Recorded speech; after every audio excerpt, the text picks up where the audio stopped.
All right, YouTube, here is a 1-year update video on the 2014 Jeep Grand Cherokee Limited we got last year.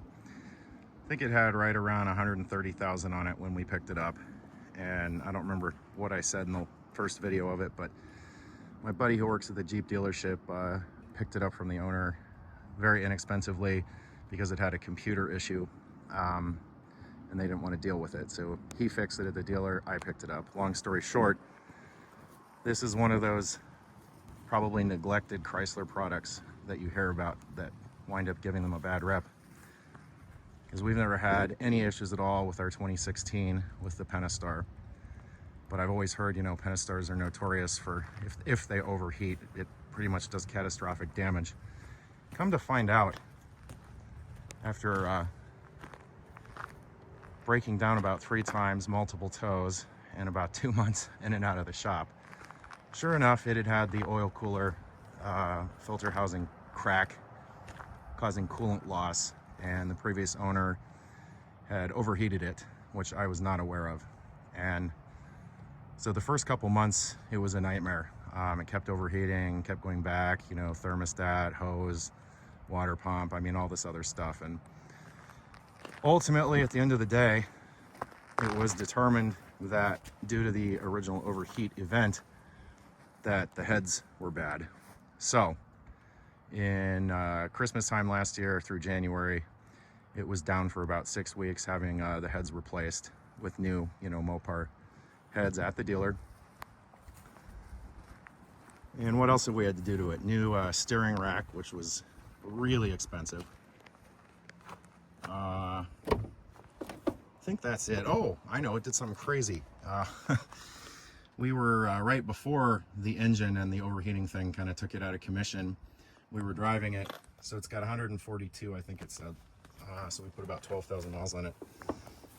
We were driving it, and the whole vehicle just went nuts. Every warning light it had came on. It would like turn off, and then when you get it going again, it wouldn't turn off, wouldn't go into park. I mean, absolutely nothing worked. It was totally possessed. Kept calling 911 over again from the rearview mirror. So that was another tow, and come to find out that one of the sunroof drains had plugged up, and the main, I guess, body control computer is right behind this panel right here, and water was pooling on it. So got that fixed, and then after the heads in January, it's actually been flawless now for, I guess, the last 8 months or so. But it was definitely a rough start. And I don't blame the vehicle. I think the college kid that owned it before was clearly hard on it. You know, body damage, torn up seat, and most definitely overheated it. And anyone that knows a Pentastar knows that if you overheat them, you're in trouble, generally. This thing's filthy inside. It's like the Dogmobile. But now, hopefully it's in really good mechanical shape. The only thing I'm thinking about doing is, you know, the ZF 8-speed these have are excellent transmissions. But for whatever reason, Chrysler says, oh, it's lifetime fluid. And of course, the manufacturer, ZF, does not say that. And now it's got, let's see, 142,000 miles on it. 142,319. So I'm not sure. I feel like I should get the transmission serviced, but I don't know. I'm just not sure. I think it would make sense. But then you also hear people say if you go that long, you might be opening up a can of worms, and it shifts fine.